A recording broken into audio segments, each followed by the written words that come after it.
Well, it is a tough one. You look at Carolina and you say, "Oh my God, this is the worst offense there is." And you look at what Young did, and can they turn it around? They were winless on the road last year. I think they did go 3-3 ATS against their division. But I will say this: while I am not a Dave Canales fan as far as a head coach, the guy does know how to coach up QBs. You look at what he did to Baker Mayfield. You look at what he did to Geno Smith. You can only think that's a positive impact on Bryce Young. Then you look at what the Panthers did to improve that offense that was so horrible. Yes, they still have a bad O-line, and they're going to clearly have to play better. But, you bring in wide receivers, Deontay Johnson, and you draft Leggett in the second round. That gives you more weapons on the outside. That makes his mobility even more impressive if you can spread the field a little bit. You talked about Dennis Allen, Prez. Dennis Allen, if you look at every game he has coached in the NFL as a head coach, he has gone 27, 42, and 1 against the spread. That is 39.1%. When Dennis Allen is a favorite, he's gone 8-15 ATS. That is 35%. And when he's in a game with the lines between the 4.5, so from a 4.5 point favorite to a 4.5 point dog against a closely matched opponent, he is only 33.2% against the spread. And how does he prepare his teams? If you look at the first 4 games of the season with him as a head coach, they are 1-10 ATS as a favorite or a dog to +3. And in those games he failed to cover, they were by 7.8 points per game. As a favorite, he lost 10 of his 24 games outright. He got upset. 10 out of 24 games as a favorite. And oh yeah, a couple things we're going to talk about with the charts. Let's mention them now. Let's not forget that division teams, a division dog in week 1, 70.6% against the spread. A division dog, a division dog, 70.6%, and a division dog of 2 or more, even higher than that.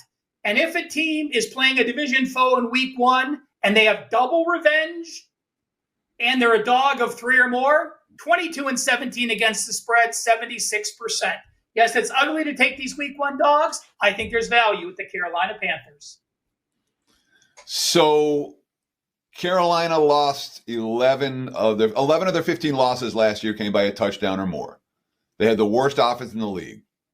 New Orleans, when we're going to complain about the Saints, we're not going to complain about their defense as much as their offense. That defense on paper is solid.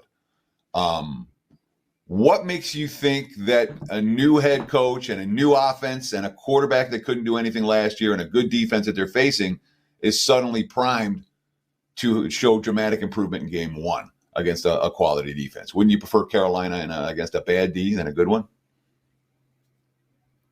Yeah, but again, you look at, and to your point, Teddy, I think New Orleans has been a top 10 defense for 4 straight years. So that's impressive. Doing it 1 year is great. Doing it back to back. But I just see the Saints keep getting older, not really improving, not bringing any people into the fold. So with Carolina getting better, and we know as the season progresses, a team can just throw in the towel and just completely have a season go down the toilet. In this case, there's a reset with the new coach. There's a reset with a coach that understands his head coach and a quarterback-friendly head coach. So, it's always a gamble in the NFL week 1. But again, we're going to show in a minute that these division dogs are there for a reason. They're familiar. They got beat twice last year. They get to they don't have any pressure on them, where Prez did make a good point. The Saints actually have pressure on both Carr and the head coach. So I still think there is value. Again, they're a division dog of 4 for a reason, but I do like them here.